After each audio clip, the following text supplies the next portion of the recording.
Mga idol at kabayan, 5 Chinese, 1 Cambodia, 2 Pinoy ang hinuli ng Naval Special Operation Group o NAVSOG at iba pang mga otoridad ng Pilipinas sa Grande Island sa Subic Bay sa Zambales. Ang islang ito ay nasa harap mismo ng mahalagang military base ng Pilipinas. Ang mga inaresto ay kakasuhan ng pag-iispiya at kidnapping. Ayon sa balita, President Trump all-out war na sa mga Houthi. Ito na ang katapusan nila. Mas uminit pa ang ulo ng Pangulo ng Amerika dahil nakuha pang gumanti ng nasabing grupo. 4 na araw nang walang tigil na binobomba ng US Navy ang mga kuta ng Houthi sa Yemen. Ipinakita naman ng US Navy jet fighter ang pagwasak nito sa mga attack drone ng Houthi gamit ang kanilang laser-guided rocket na mas mura upang tapatan ang puwersa ng kalaban. Ipinakita naman ng source ang mga wasak na military facility ng Houthi sa Yemen dulot ng kaliwat kanang pag-atake ng Amerika. Iran walang nagawa, hindi makakilos dahil sa takot kay Pangulong Trump. Nanawagan ang Iran Supreme Leader na itigil na ng Amerika ang pag-atake sa mga Houthi. Kung kayo ang tatanungin mga kabayan, dapat bang itigil na ng Amerika ang pagpuksa sa mga Houthi o ituloy lang hanggang sa manatili ang kaayusan sa Red Sea?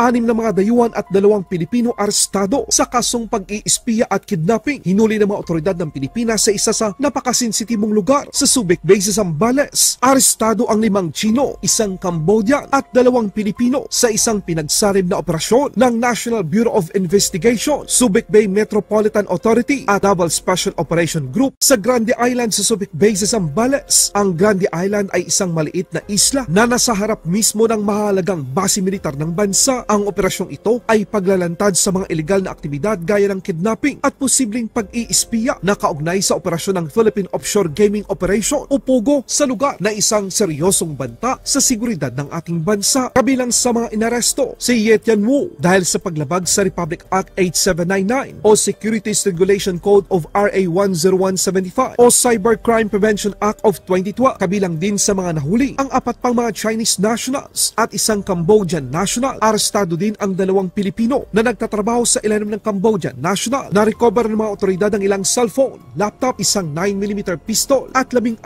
na bala. Ayon kay Subic Bay Metropolitan Authority Chairman at Administrator Eduardo Jose Alinio, hindi kailanman magiging ligtas na kanlungan para sa mga lumalabag sa batas ang Subic Report.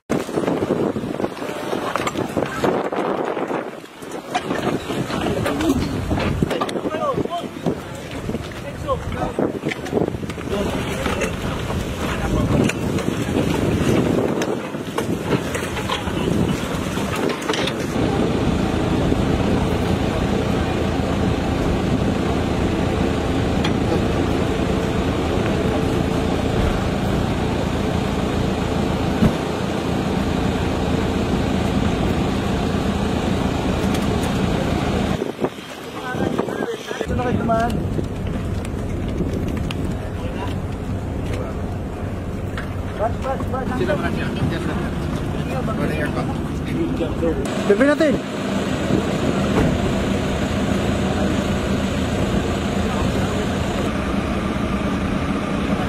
Sa ibang balita naman, sa ika-4 na araw, Amerika walang tigil na binomba ang mga Houthi sa Yemen. Ito ay kasunod ng paglunsad ng Houthi ng ballistic missile sa Israel. Binalaan ni President Trump ang Houthi sa Yemen na tuluyan silang pupuksain ng hukbong dagat ng Amerika kapag patuloy ang mga Houthi sa kanilang paglunsad ng mga missile sa Israel at sa mga barkong pandigma ng Amerika sa Red Sea. Ipinakita naman ng Amerika ang ginawa nitong pagsupil sa mga attack drone na inilunsad ng Houthi laban sa US Navy. Isa-isa itong winasak ng FA-18EF Super Hornets na nakatalaga sa USS Harry Truman CVN-75. Gumamit ang FA-18 ng tinatawag na AGR-20, isang laser-guided rocket na mas mura kung ikukumpara sa ibang mga missile na ginagamit ng US Navy.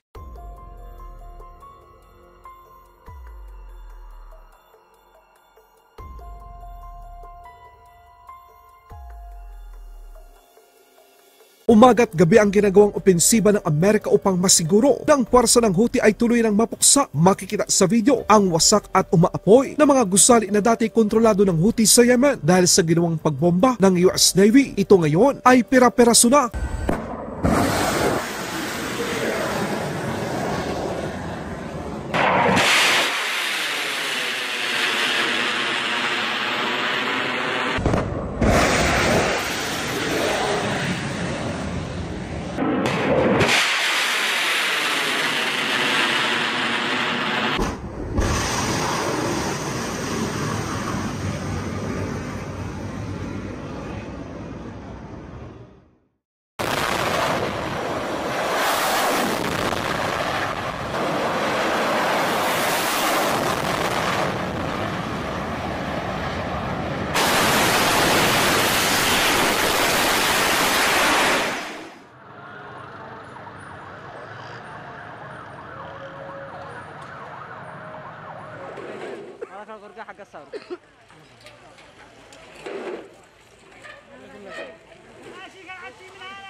هذا بعد الجلي شوفنا والله ما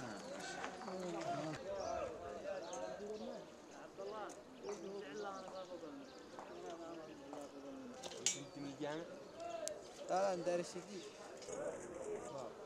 من هنا بيعلق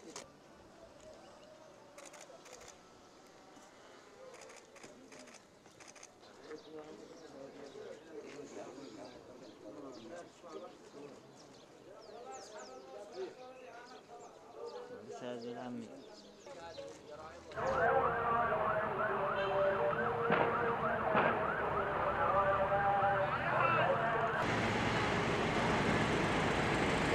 Hindi makapaniwala ang Iran sa mga oras na ito dahil hindi nila pwedeng tulungan ang kanilang mga proxy sa Yemen at Gaza. Nanawagan na lamang ang Iran Supreme Leader na ang ginagawa ng Amerika sa mga Houthi sa Yemen ay isang krimen na dapat daw itigil na. Pero noong inaatake ng Houthi ang mga sibilyang barko at pangkomersyal na barko sa Red Sea at Gulf of Aden, tikom ang bibig ng Iran dito. Ngayon, pinagbabayad ng Amerika ang Houthi sa kanilang mga kasalanang ginawa. Galit na galit ang Iran. Dito natin makikita mga kabayan na ang ginawang military drill ng Iran kamakailan ay isang drama lamang dahil lang sinabi ni President Trump na huwag silang makialam. Toong walang ginawa ang Iran para suportahan ang mga proxy nito. Houthi naglunsad ng ballistic missile sa Israel. Agad namang itong nasupil ng Israel Air Force. Target ng Houthi sana ang isang paliparan sa Tel Aviv. Pero bago pa man ito makapasok, ito ay pinabagsak na ng Israel. Dito talo ang mga kalaban ng Amerika at Israel mga kabayan dahil wala silang kakayahan na supilin ang opensiba ng dalawang magkaalyado. Nagsimula na rin pumasok muli ang mga tangke at sundalo ng Israel sa Gaza